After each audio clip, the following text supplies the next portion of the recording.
শতাব্দীর পর শতাব্দী ধরে সমুদ্রের তীরে দাঁড়িয়ে রয়েছে এই নিঃশব্দ প্রহরীরা। রাত যতই কালো হোক, ঢেউ যতই উন্মত্ত হোক, রাত কেটেছে অন্ধকারে, আর হাজারো নাবিককে পথ দেখিয়েছে জীবনের শেষ আশা। আজ আমরা জিপিএস, স্যাটেলাইট, ডিজিটাল মানচিত্র ওর ভর করে ভ্রমণ করি, কিন্তু এক সময় ছিল যখন বিশাল সমুদ্রে হারিয়ে যাওয়া মানে প্রায় নিশ্চিত মৃত্যু। তখন দূরে, অনেক দূরে দিগন্তে দেখা যেত একটি বিন্দু আলো।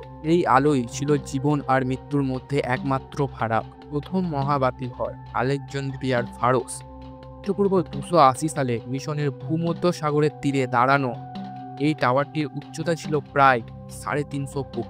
এত প্রাচীন ছিল এটি যে সেই সময় একে সপ্তাশ্চর্য বলে ধরা হতো।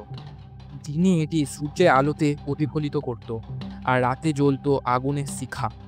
নাবিকদের জন্য যা ছিল পথ প্রদর্শক ও রক্ষাকর্তা। শুরুতে ছিল খোলা আগুন, তারপর এলো তেলের বাতি আর ধাতব প্রতিফলক, যা আলোকে আরো দূরে ছড়িয়ে দিত। কিন্তু 1822 সালে জন্ম নিল এক বিপ্লব, ফ্রেনেমলেন।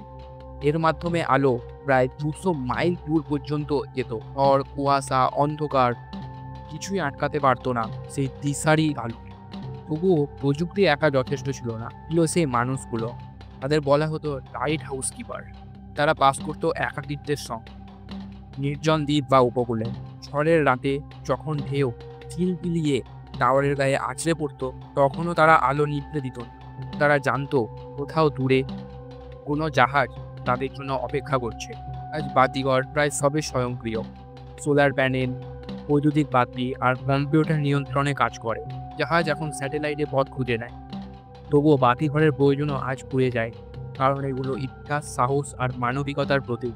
আজ হয়তো এই টাওয়ারগুলো জাহাজগুলিকে পথ দেখায় না, কিন্তু মনে করিয়ে দেয় অন্ধকার যতই গভীর হোক, ঝড় যতই প্রবল হোক, আলো সবসময় পথ দেখাবে, কারণ আশার আলো কখনো নিভে যায় না।